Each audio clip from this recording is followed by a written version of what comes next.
আপনারা দেখছেন cooking house of Anima. আজকে আমার রেসিপি হলো কাঁচা আমের জেলি। তার জন্য আমি এখানে একটা আম নিয়ে নিয়েছি।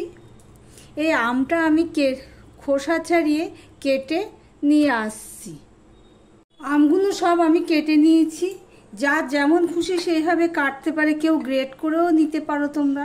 আমি এইভাবে কেটে নিয়েছি, বটিতে কেটেছি তো, তাই এইভাবে মাঝে আটি ছিল। সঠিক পরিমাপটাই হলো জেলির সব থেকে সঠিক নিয়ম। তার জন্য আমি এখানে একটা বা দুটো কোনো ব্যাপার না, 1 কেজি বা 2 কেজিও কোনো ব্যাপার না। এই কাটা আম যা হবে তার এখানে আমি কাটা আমগুলো মেপে নেব। এই 1 বাটি হলো।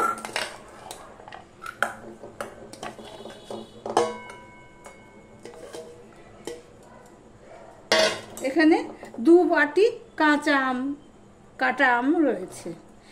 সেখানে আমার 4 বাটি জল দিয়ে দিতে হবে। 1 বাটি, 2 বাটি, 3 বাটি, 4 বাটি আমি জল দিয়ে দিলাম।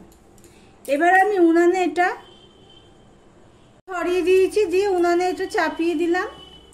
এটা আমরা যতক্ষণ ফুটাবো যাতে 4 বাটির জায়গায় 2 বাটি জল হয়।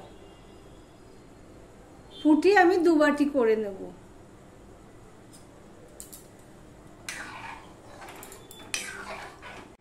পনেরো মিনিটের মতন আমার জাল পড়েছে, প্রায় অর্ধেক হয়ে গেছে জলটা শুকিয়ে। এবার আমি গ্যাসটা অফ করে দিলাম। এবার একটা ছাঁকনি নিয়েছি এখানে। এই ছাঁকনির মধ্যে আমি এই আমটা ঢেলে দেব।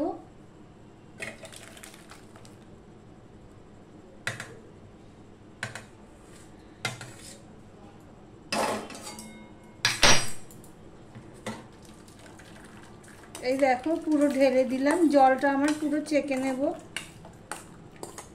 আমগুলো একটু বড় বড় করে কেটেছি, কারণ হলো আমি এই ছাঁকনি দিয়ে ছাঁকবো।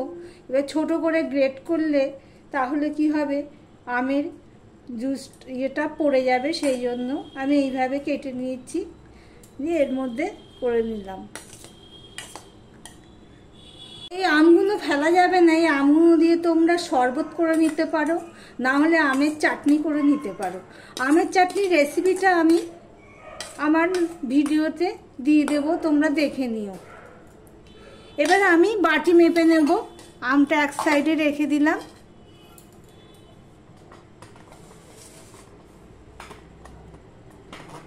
যে কড়াই রয়েছে,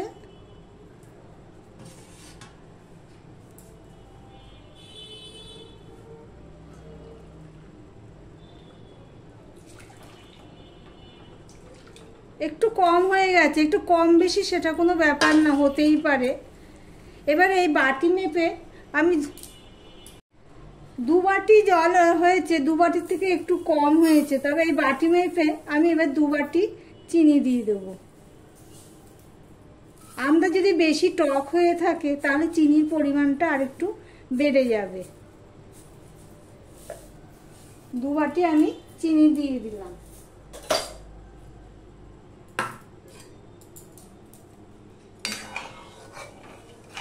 এবার গ্যাসটাকে জ্বালিয়ে দিলাম,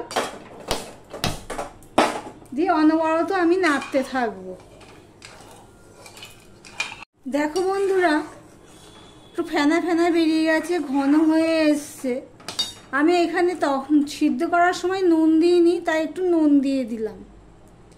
ভিডিওগুলি যদি আমার ভালো লেগে থাকে প্লিজ প্লিজ লাইক করবে, কমেন্ট করবে, সাবস্ক্রাইব করবে।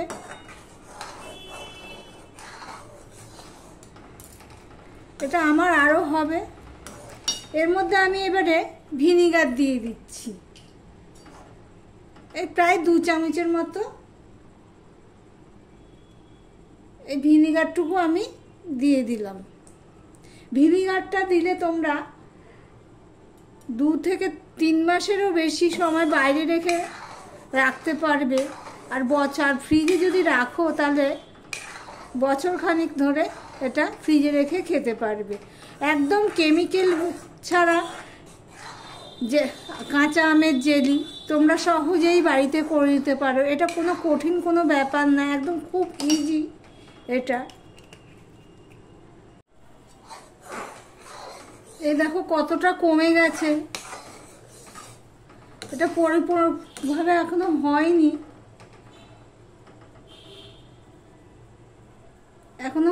আরো হবে।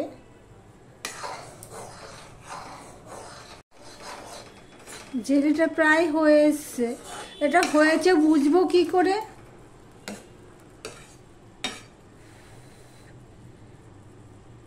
এটা এরকম হাতে নিয়ে এরকম এক তার হয়েছে নাকি দেখে নেবে, খুব গরম। এই দেখো, দেখছো? আরো একটা বোঝার উপায় হলো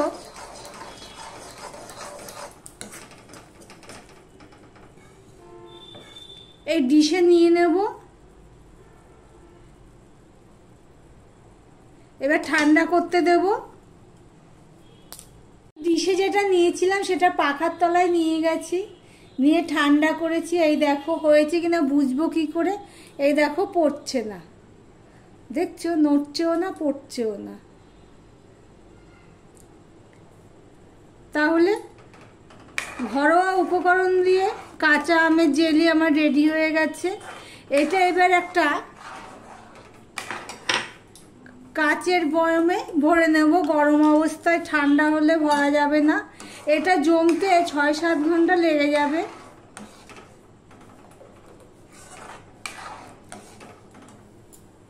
এবার আমি এই কাচের বয়মে ভরে নিয়ে আসছি।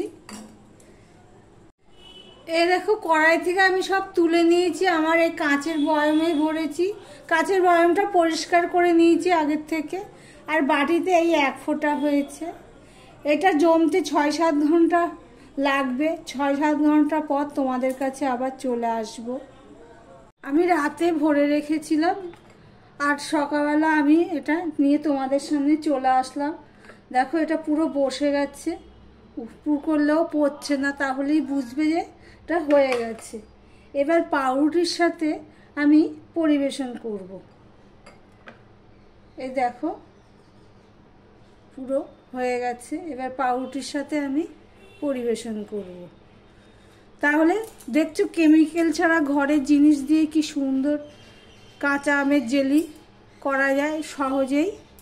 আজকের মতন ভিডিওটি এখানেই শেষ করলাম। আবার অন্য কোনো ভালো রেসিপি নিয়ে তোমাদের সামনে চলে আসবো।